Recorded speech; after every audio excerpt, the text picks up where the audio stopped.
MRL music में आपका स्वागत है।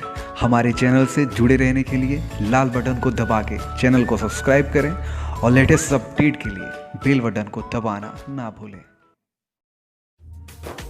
मेरी मोहब्बत बेजुबान होती रही, दिल की धड़कनें अपना वजूद खोती रही।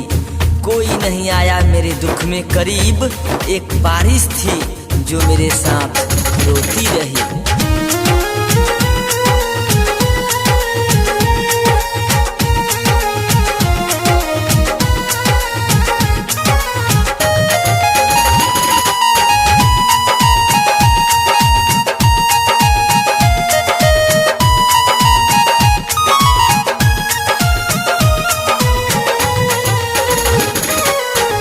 दिल कहीं लगता नहीं, दिल कहीं लगता नहीं, यार तेरे जाने के बाद।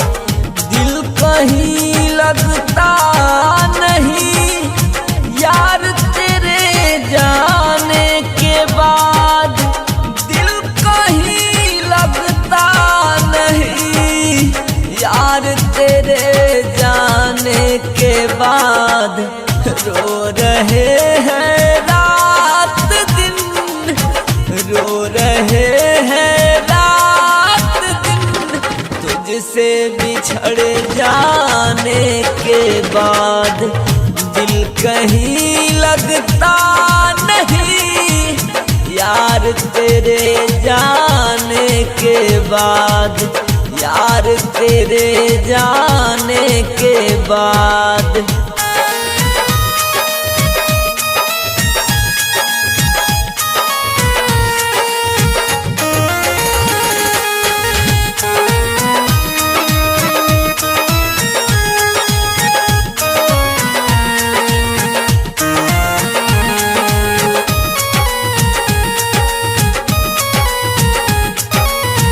याद होगा उस हंसी मेले का मंजर आपको,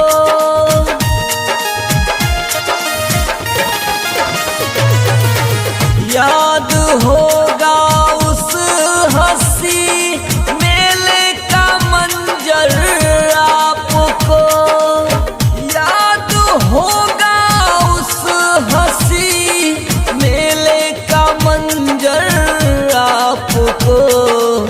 हम दीवाने हो गए थे, हम दीवाने हो गए थे, तुझसे टकराने के बाद।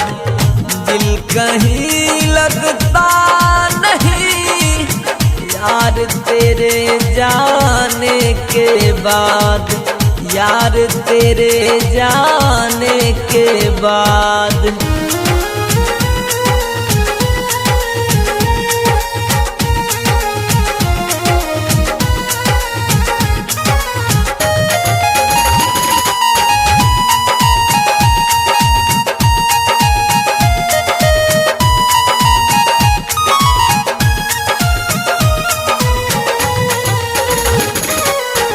कहते थे तुम जान हो मेरे, छोड़ कर ना जाऊंगी।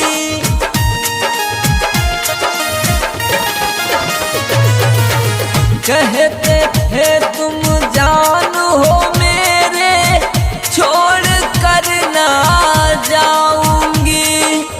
कहते थे तुम जान हो मेरे, छोड़ करना जाऊंगी।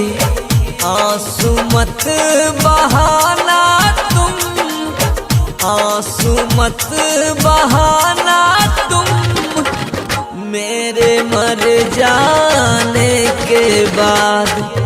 दिल कहीं लगता नहीं, यार तेरे जाने के बाद, यार तेरे जाने के बाद।